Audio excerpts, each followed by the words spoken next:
Joining us now to discuss, David Strom, an associate editor for Hot Air, which I should note does not take USAID money. David, good to have you with us today. I am just in seventh heaven. It is just, it's like justice is finally coming to the world, years late, but, we are witnessing the second or third American Revolution. It's glorious. It's remarkable because normally what happens is politicians lie to you about the likeliness that they're going to improve your life. And then when they're called to task on it, they announce blue ribbon commissions and then everything disappears inside of the bureaucracy. This is different, isn't it? Oh my gosh. I mean, it's not even in the same universe. I mean, we're in a different timeline now. And it is glorious what's happening, and it's hilarious. I mean, the Democrats have spent all day complaining about a 19-year-old who used the nickname Big Balls when he was playing games on computers. It's like, really? I mean, they have fallen into a trap that I never thought I would see. I mean, I've been arguing at the Minnesota level for 20, 25 years that you have to go after the nonprofits. That's where the real power is. That's where the money laundering is. That's where the Democrats stash their campaign workers. It's where the politicians go after they leave office to make bank. And no one believed me, or it was too big, too hard. Yes. And, all these nonprofits sound like they have, wonderful names, so you can't criticize them. We're feeding the transgender children with one arm. It's like, how do you argue against that, hater? But now we're seeing what's underneath the rock. And, the things that you and I can talk about that people relate to, the transgender dance troupes and operas and things like that, those are smoke screens, because if you go one step lower, in fact, I just finished writing about this, the Gray Zone has a story about how USAID funded a military coup in Bangladesh. So that's where we're going here. We're about to find out, all the dirty little secrets, which is why the Democrats are going insane. This is their piggy bank. Yes. Well, it's such a good point. It is easy to get distracted by the transgender comic books in Peru and these plans.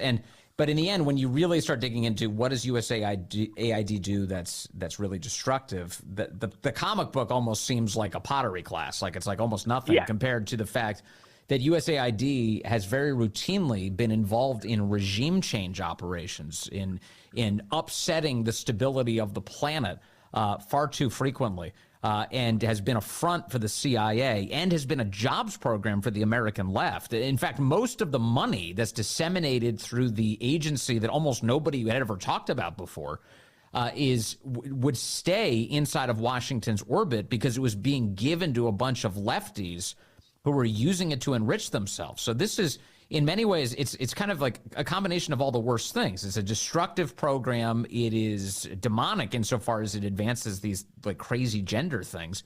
And it's also just outright theft by the American left.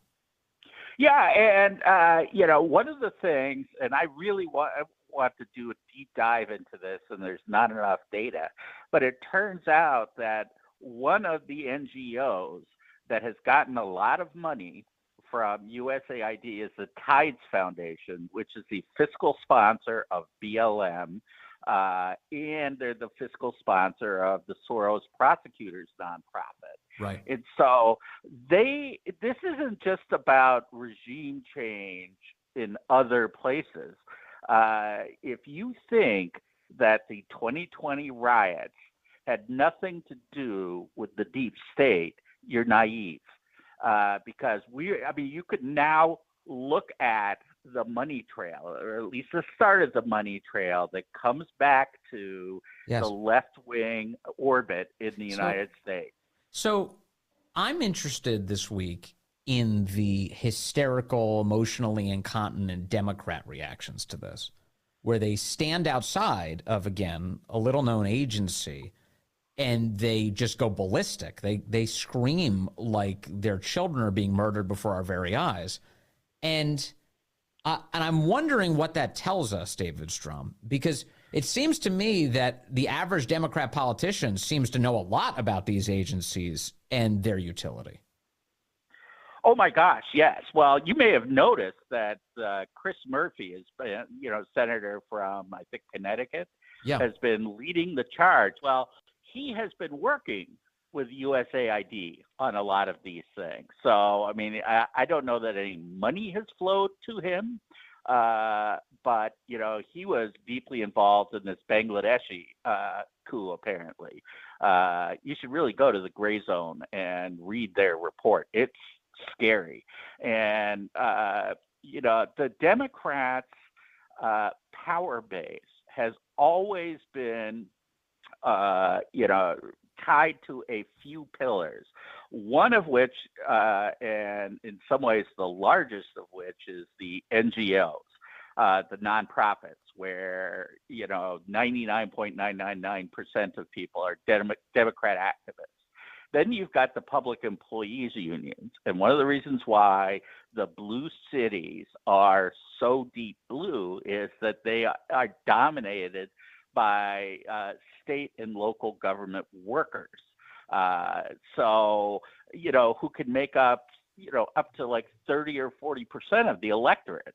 And so the middle class doesn't have a chance in places like that. And you just start going down the list, and Donald Trump is systematically defunding and destroying the infrastructure of the left, which is why they are going insane. They were not prepared for this at all. I wasn't prepared for it. No. I figured, Doge would be, a mildly successful, way to get rid of $100 billion. But no, they figured out you've got to defund the left, and that's what they're doing. The left is an extension of the deep state. That is what they are. It's a symbiotic relationship. Yeah, their constituents are the deep state, these lawmakers. Chris Murphy, I just found video of him. Here he is outside of USAID this week. And he says that USAID's importance is that it, quote, supports freedom fighters everywhere in the world. This is amazing. Most people don't use the phrase freedom fighters unironically. Yeah. They mostly, when you say freedom fighters, people are saying that's like that's a euphemism for terrorism. Take a listen to Chris Murphy. So Elon Musk has been floating all sorts of awful, terrible conspiracy theories about what happens at USAID. Let's make it very clear that every single day, America is safer because of what happens at USAID. Oh, come on. USAID fights terrorist groups all across this world, making sure that we address the underlying causes for a retreat to terrorism. USAID chases China all around the world, making sure that China doesn't monopolize contracts for critical minerals and port infrastructure all around the world.